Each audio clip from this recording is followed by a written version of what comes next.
Hi, I'm Danny Butler. You've asked for it over and over and over again, and it has taken nearly 2 years to build. But this is the HRC Fuji Replica RTL. And this is Trial Tube.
Now, the amount of comments that I've actually answered over 2 years is just insane. For us to get this bike to this level has taken hours of patience from, when I say we, I don't mean me, I mean my dad. Originally this bike was bought off Ben Butterworth and the crew, and you know what? When it came to us, if you watch the original video of this bike, it was very much a Japanese RTL, and it looked really Japanese, as in it was absolutely battered. But now, I'm going to be honest, it's basically a brand new bike. This bike, apart from the frame, which we've cleaned up, of course, everything else is, well, brand new.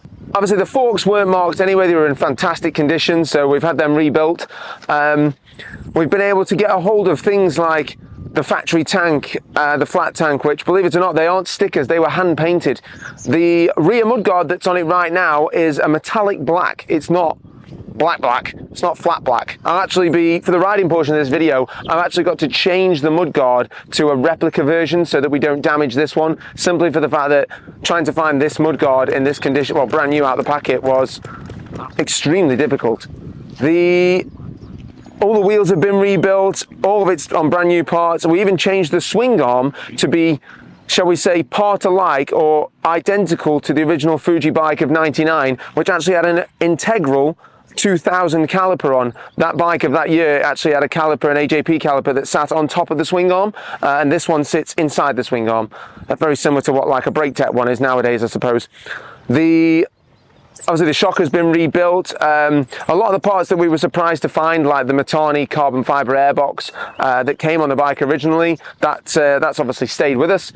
The fact that we've actually changed every single nut and bolt on this bike to dot-wob titanium so that it actually replicates the '99 Fuji bike, which was a HRC bike and came with complete titanium bolt kit. We've also tried to stay period alike by putting the original pegs on, because people didn't have super trick pegs back then. The bike that actually sits in the museum actually has a HRC peg in, but we couldn't get hold of those.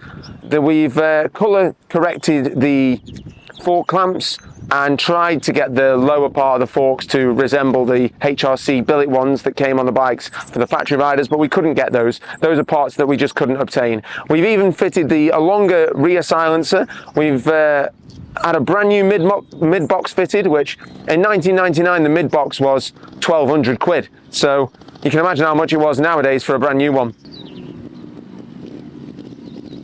There's other parts on the bike, like the sticker that actually is sitting on the tank right now was given to me from Takahisa Fujinami at the 1999 Hawkston World Round when I was a kid. And I actually saved that sticker, that decal, and never put it on anything because he had one on his tank at that trial of himself in a cartoon version. So you'll see that in another shot when we cut away in a minute. The handlebars were something that we genuinely had to search for to find the graphite rental, because again, these are parts that just are no longer available, obtainable. Was that just like a background ride around? Yeah. Ace. Best Another ever. one coming now. Huh? Another one behind you. Ace. They've waited till I've turned the camera on, haven't they? Other parts include the brand new discs that were extremely hard to find, and also we cut them to look like the bladed version that basically everybody ran in the 90s, and then they were banned because of obvious reasons. They basically look like saw teeth. So there's other parts of the bike like the RTL frame graphics, which were just impossible to find, especially the ones that had Fuji gas on them. So we had to replicate them, but then we actually got some original ones from Japan, which we didn't fit to the bike, but we have in packets because they're like a thick gel graphic. But on this one, they're just like motocross thickness. They're not the full ticket, but we do have them in bags because we basically didn't want to spoil them, but we could still get the same effect on camera. The HRC front headlight that you would see on the factory bikes of that period is an astronomical amount of money for a carbon fibre headlight. We found brand new casings in bags. We had the engine completely rebuilt, new radiator. Oh my goodness, the parts list goes on and on and on. Oh, we found a brand new sump guard, which was just impossible to get here, impossible to find. And then when it came, we were blown away by the fact that it was actually brand new. So what can we say? It was worth the wait. For us to put this bike together, for my dad to put this bike together, it's taken countless days, hours, months, and today we're going to ride it. Now, as a bit of a laugh, I thought it was a good idea to bring Ben Butterworth on this because we've actually just filmed the aerial Brit shop video and he's with me today and we're trying to get two done in one day because the weather's just incredible.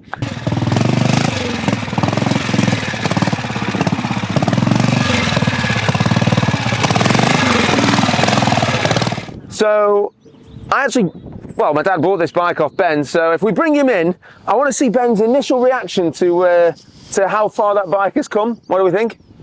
Come a long way since it came out of the shipping container from Japan. I've been trying to say, obviously, sometimes you can't tell on camera, but it is a brand new bike, right? It's as far as a new bike to my aerial. Yeah, it is pretty much. Yeah, it basically is. If we would say that when you ride your aerial, it rides like a brand new bike. Yep. This is on par. Yes. Obviously, we haven't fired it up yet. Ben hasn't actually seen this bike run yet, and when we fire it up, the engine is so tight, and the exhaust with it being brand new, and obviously we had the MP design titanium one modelled off photos and pictures of the bike of the period, yeah. and obviously also I guess where the curvature of the exhaust went from Fuji's bike. We've literally tried our best to replicate everything about that bike. I was told that the factory mid box, Doug Lampkin once told me that the factory mid box ran terrible. Right. Okay. He said the bikes actually ran better with the standard one. With the standard mid box in, yeah. He said for some reason it was just for the reason of high revving or something like that, you know, a world championship level. But I have rode this bike around, full disclosure, and I can attest that it's fantastic. Can I have a go? Of course you can have a go, yeah. So yeah, we can. We're going to basically do this. We are going to ride a simple section at Hawk's Nest. The same then. The sump guard. Oh, sure you did that. I know. I'm going to send him in a minute. Look at what Ben did. I have got to change the rear mudguard. Yeah. We have got a replica one, but the replica ones aren't the same. They haven't got the same contour. They stick up a bit into the air, so you'll see a little bit of that. Favourite part about the bike, Ben, for you? It's got to be a headlight. Really? Yeah. They were just a thing that you couldn't buy. You remember back in the day? It was like only factory riders had those headlights, right? Yeah. For me, I really liked the Fuji brake discs of that time, and the fact that his bike was black with the big RTL on the side, where all of the, shall we say, HRC Montesas just didn't look. For 99, this was one of the last times that Fuji actually ran the bike branded as an RTL and not branded as a Montesa. Yeah. So this bike is, I'm just going to say an icon. Yeah, Definitely an icon. Yeah. We build icons. Right, we're going to get off the stand and we're going to get it fired up.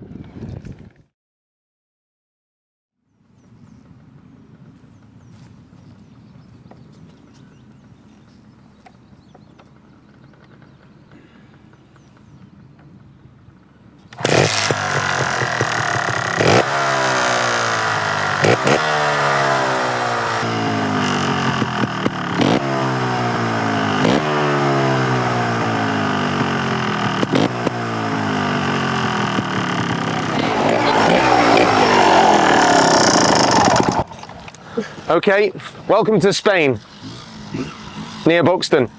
Now, we thought it'd be a good idea to test this bike out in, shall we say, the environment that it was built for. Originally, all these bikes rolled out of the Montesa factory. Obviously this one was just branded up to be a Honda for Fuji coming over from Japan.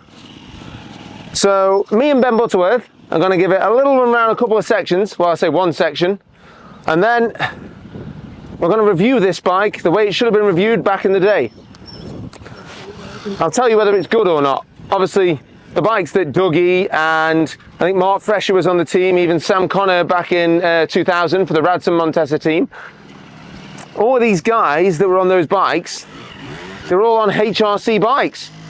Now this one does need a little bit of work on the rear shock. It has been rebuilt, but it feels very bouncy, so we need to sort that out. But what can I say? A poor workman blames his tools, and I am just getting the excuses ready. So here we go. Section.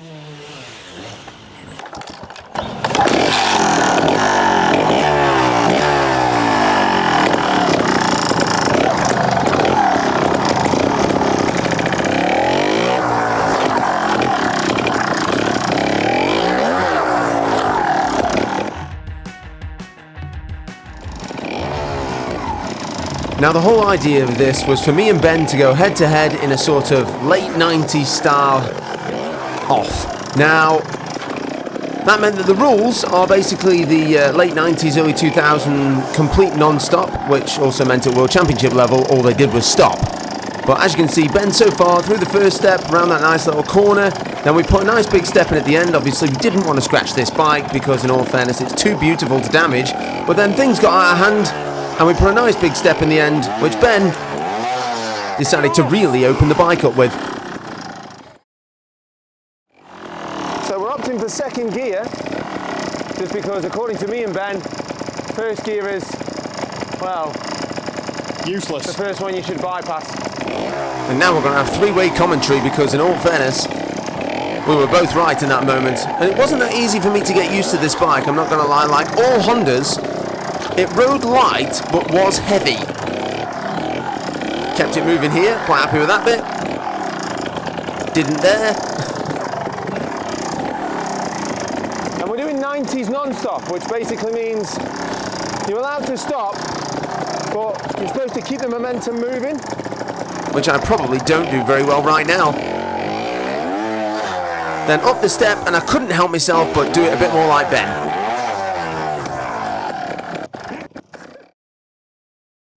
Bush trimming. Yeah. But does it himself, can set it back up and does it again. You've seen it happen, haven't you? So you'd have to press play. Run back up and watch the footage back. Ben looks dead serious, doesn't he? Yeah. I always do. A bit more. Now, as you've just seen, me and Ben have just rode a bike that, I'm going to be honest, I have never rode a bike so scared in my life because Oh, well.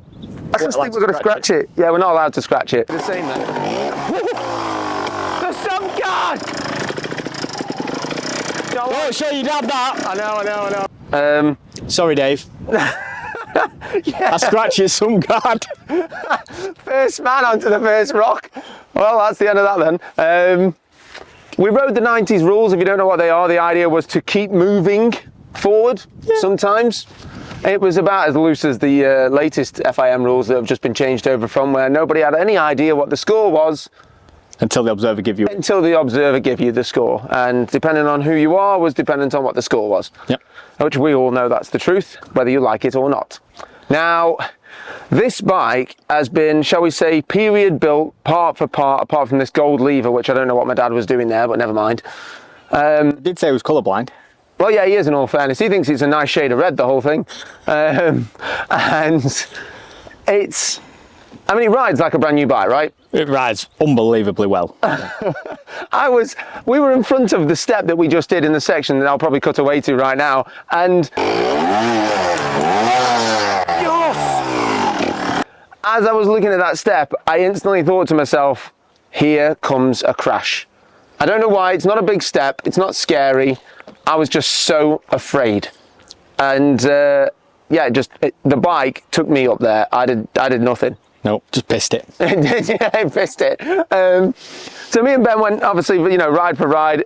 Sort of, I'd go as far to say as that was a pretty much 90s level, high level expert in the 90s. That would have been. Will have been, won't it? Yeah. Yeah. I did a flick turn, which, you know, most of the audience would have gone, woo, on midway through the section, or in the UK they would have gone, what's he messing about for? A few bits on the bike that I really like, me personally. The suspension needs some work, but I really like the front pipe, and I was so scared of scratching that. I love the fact that when you look down, there's like big HRC stickers looking at you, and the front brake cylinder is big enough that basically you could bite it as you go up something. And the sound of a crisp 315 RTL, whatever you want to call it, is they pull so well. Yeah, it does pull well.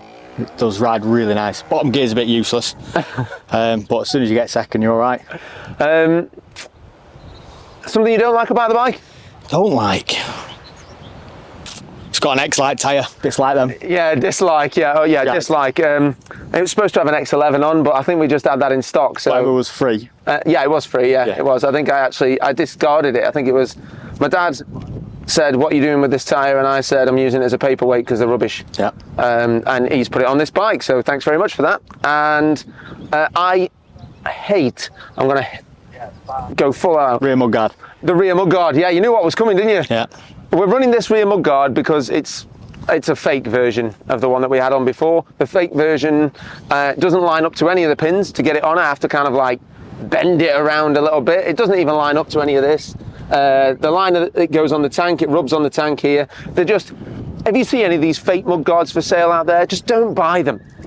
Like, I feel like we should start like a petition, do not buy fake crap. Like, They're a good replacement though if you don't want to bend your 300 pound one. Exactly. Yeah, I suppose so. They do a job. Yeah. Like a chocolate fire guard. And it's quite a heavy bike, but it doesn't ride that way. No, it doesn't. Rides nice. Which I suppose that's what they did with the new version, right? Yeah. But I rode it beforehand and it was good, but wasn't as good as it is now. Yeah. I think the old man should possibly take up rebuilding period bikes because, well, he's done a good job here. You know, don't tell him, for crying out loud. Don't let him set the rear shock up. Yeah, well, he doesn't really ride though. No. You've got to remember, like, you got to, like, you know, he's not really about the riding side. He's more about the looking at it side. Yes. And from by eye, we've had a number of comments today from passers-by that have just been like, "That is fit," and it is. And I think that's a really good point for us to call it quits. Because I mean, do you want to do any more riding on this bike today? No, I don't want to scratch it. No, or me. I've never been so afraid to scratch a bike. So thank you again for watching Trial Tube. Like, share, subscribe. Tell your friends that it took us 2 years to rebuild a bike. And then when we rebuilt it, we put the wrong rear mudguard on it. Yeah. Well, we've got the real one. Okay, we have the real one. I don't actually know where this bike's going to go now, though. I think it's like just going to be put away in a hole somewhere and never see the light of day ever again. Needs to be ridden. It does need to be ridden, doesn't it? Ben says he's going to ride it at the Scottish 6 Days next year. Perfect. No, the Scott. The Scott this year. Yeah, this is the kind of bike that you'd use. Well, it'd get round, wouldn't it? Oh yeah, it'd definitely get round. Yeah. It's built for it. It just might not look the same when it's finished. No. It's like every bike at the Scott. Yep. Thank you very much, and I'll see you again. I'm not even riding it away. It's like way too posh. Just leave it there. I'll do that. Are you going to ride it? Yeah.